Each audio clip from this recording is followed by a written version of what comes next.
broadcast transmission.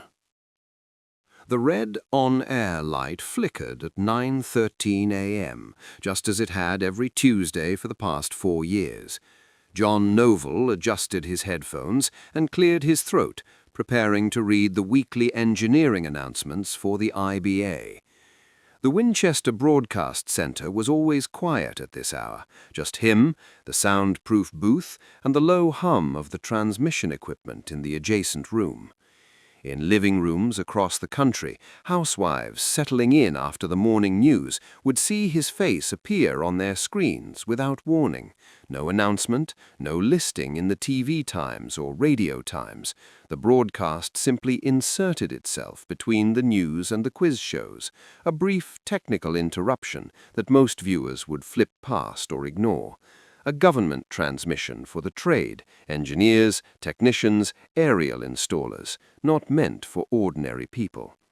But ordinary people saw it anyway, every Tuesday at 9:15, and again at 12:15 in most regions, a man in a suit reading lists of relay stations and channel numbers with bureaucratic precision.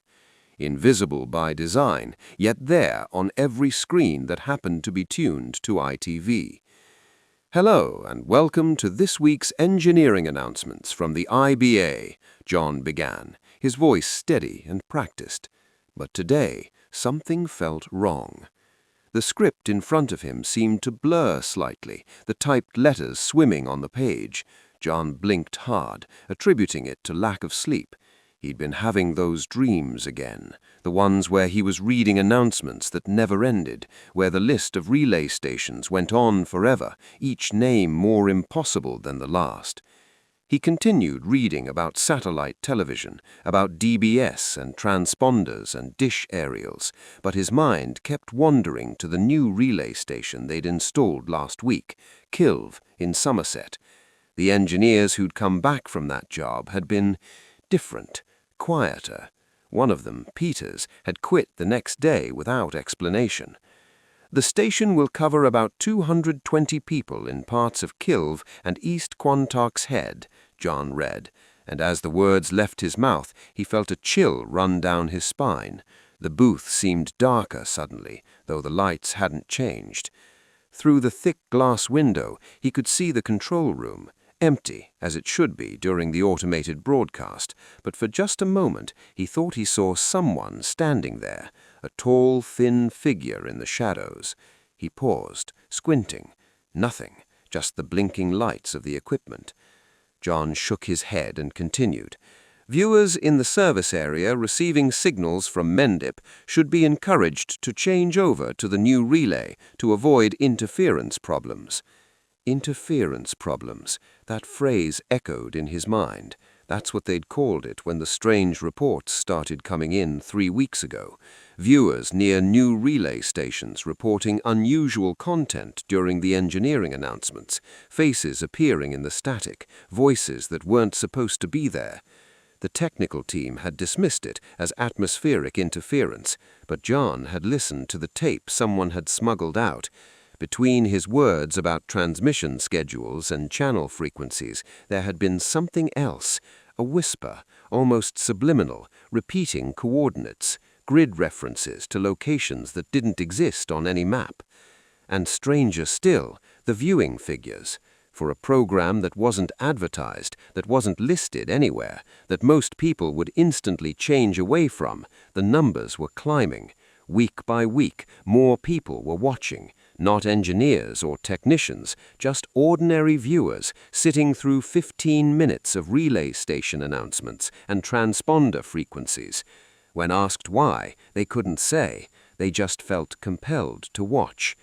The IBA had noticed there had been a memo, but then the memo had been withdrawn and no one spoke about it again. A burst of static crackled through his headphones, making him wince.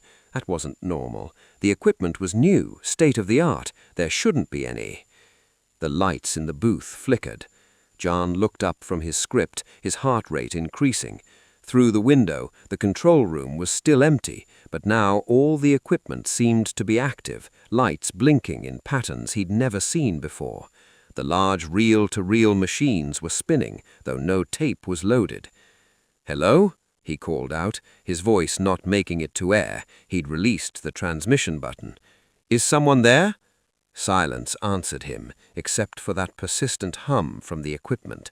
It seemed louder now, almost rhythmic, almost like breathing. He pressed the button again, forcing himself to continue. "Programs from HTV West and TV AM will be on Channel 39, with Channel 4 on 68. As he spoke, the numbers on the script began to change. Right before his eyes, the 39 became 93, then 39 again, flickering like a bad signal. The 68 twisted into shapes that weren't numbers at all, symbols he didn't recognize, angular and sharp. John's mouth went dry. He was definitely tired. That was all. Too many late nights, too much coffee, not enough sleep. He just needed to finish the broadcast and go home. The aerial group is E, and unusually for a relay, the polarization is... The lights went out completely. In the absolute darkness of the soundproof booth, he could hear his own breathing, rapid and shallow. Then, slowly, a dim red glow began to emanate from the equipment in the control room. Not the normal indicator lights. This was something else, something that pulsed like a heartbeat. And in that red glow, he could see them. Figures, dozens of them, standing motionless in the control room. They hadn't been there a moment ago. They couldn't have gotten in without him seeing. But there they were, all facing the glass, all staring at him. John pressed himself back against the wall of the booth, his script falling forgotten to the floor. The on-air light was still on. He could see its reflection in the glass, which meant his microphone was live, which meant anyone listening could hear his ragged breathing, his terror. One of the figures stepped closer to the glass. In the red light, John could make out a face, pale, gaunt, with eyes that seemed to absorb the light rather than reflect it. The figures raised one hand and pressed it against the window. Where its palm made contact, frost spread across the glass in geometric patterns. "You've been announcing our arrival," a voice said, not through his headphones, but seemingly inside his head. "Every relay, every station, every frequency. We needed the network, we needed the reach, and we needed something else." The figure's hand pressed harder against the glass, and frost patterns spread like neural pathways. You needed a broadcast that no one was watching for, a transmission hidden in plain sight, not advertised, not listed, just there, appearing between the morning news and the game shows, a brief technical interruption that most viewers would flip past or ignore. A government transmission for the trade, engineers, technicians, aerial installers, not meant for ordinary people. John's throat constricted. He understood now. A normal program would be analyzed, questioned, remembered. But this, engineering announcements from the IBA, it was barely television. It was boring government necessity, squeezed into the broadcast day, the perfect camouflage. Most changed the channel immediately, but not everyone. Some watched, some listened, and with every relay we announced, every frequency we listed, more stayed tuned. The signal got stronger, the compulsion grew.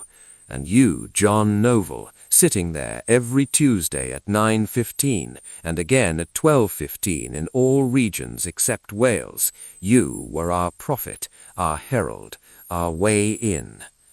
220 people in Kilve, 350 in Edale, 1,700 in Winchcombe. Do you know what those numbers mean?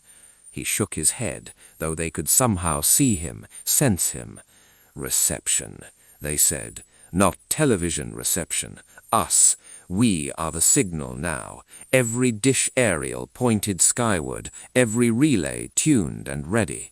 You built the network, you announced each station, and with every announcement you gave us permission to enter. The frost on the glass had spread to cover the entire window now, creating intricate patterns that looked almost like circuit diagrams, or veins, or both.